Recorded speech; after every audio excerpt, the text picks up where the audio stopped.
చేస్తున్నారు పిల్లలు.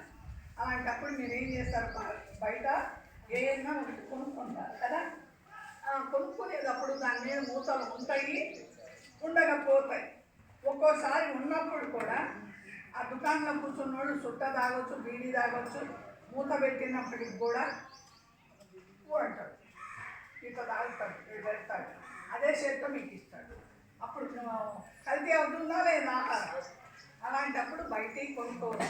మూత లేని ఆహారం కానీ బయట వస్తువులు కానీ కొనుక్కోవద్దు. ఎందుకంటే మూత లేని ఆహారము ఈ ఈగలు అనేటువంటివి వాటి ఎక్కడైతే చెడు ఉంటుందో, ఎక్కడైతే మురికి ఉంటుందో, ఎక్కడైతే కళేబరాలు ఉంటాయో, ఎక్కడైతే ఇది ఉంటుందో, ఎక్కడైతే ఇంకా ఏమేమి ఉంటాయో అక్కడ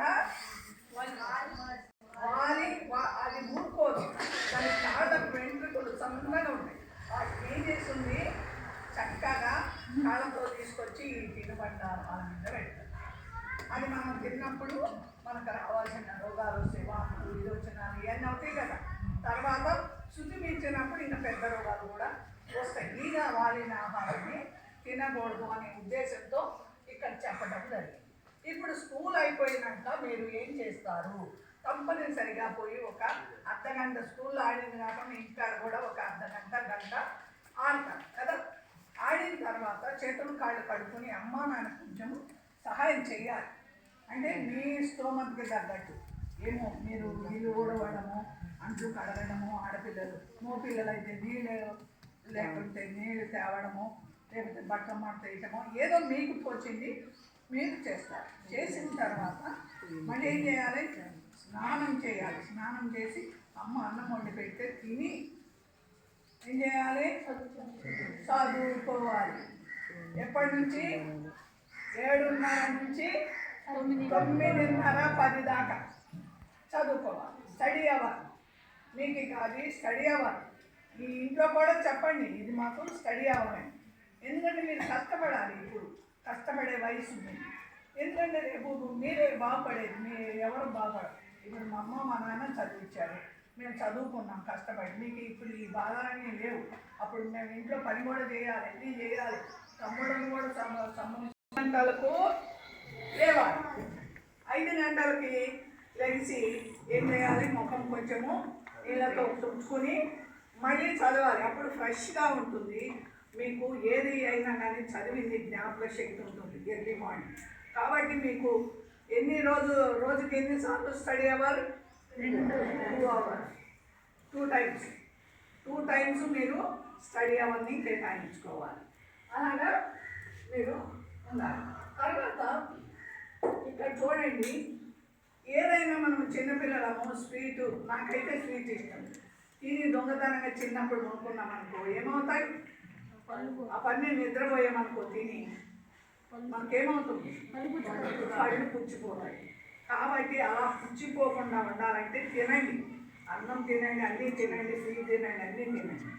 కొనుక్కునే ముందు ఏం చేయాలి, ఒక గ్లాసులో నీళ్లు తీసుకొని చక్కగా 7 సార్లు నోట్లో పోసుకొని పుక్కిలించి పూసేయటం వల్ల ఏమవుతుందంటే చిన్న ఎక్కడన్నా ఇరుక్కుంటే అవి కాస్త బయటకు వచ్చేస్తాయి.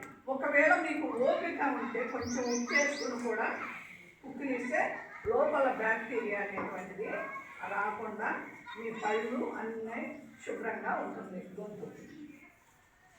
ఓకే, అయితే ఇక్కడ చూడండి, ఇది సరైనటువంటి సమయానికి ఆహారం తీసుకోవాలి. సరైనటువంటి సమయం అంటే ఏంటి, సరి అయిన సమయం. మీకు 12 గంటలకు పెడుతున్నారా భోజనం, అదే 3 గంటలకు పెడితే బాగుంటుందా? సరైన సమయం భోజనము ఏ విధంగా తీసుకోవాలి, సరైన సమయానికి తీసుకోవాలి. ఏ విధంగా భుజించాలి, ఆహారం తీసుకునే విధానం లేదు, భుజించే విధానం ఏ విధంగా భుజించాలి అని నెమ్మదిగా నములుతూ చక్కగా ఉండాలి. అంటే మనకు పేగులకి అనువుగా తయారు చేసే విధంగా నమలాలి. ఊపిని ఇల్లు తినేసి బయటపడకుండా చక్కగా నమిలి మింగాలి. ఇంకా కొంతమంది లాట్రిన్ ఉంటుంది కానీ ముసలి వాళ్ళని పోనివ్వాలి కదా. ముసలాడు ఆడపోతే కాదు పో అంటారు, అది తప్పు. వీళ్ళ వలన చాలా రోగాలు వస్తాయి.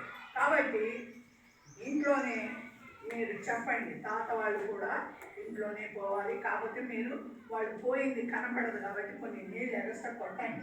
అంతేగాని వాళ్ళు బయట మల విసర్జన చేయటం వల్ల అది ఎండిపోయిన తర్వాత గాలి ద్వారా దుమ్ము మీరు ఆడుకున్నప్పుడు నోటి ద్వారా ఫీకల్ మ్యాటర్స్ వెళ్ళిపోతారు. దుమ్ములో వెళ్ళిపోయినప్పుడు 14 సంవత్సరాలు లోపు పిల్లలందరికీ ఏమొస్తుంది? పోలియో.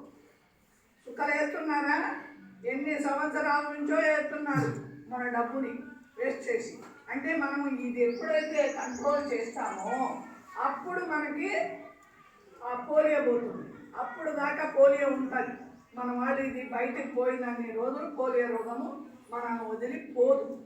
మనం డబ్బులు కడుతూనే ఉండాలి మొదలు. ఓకే.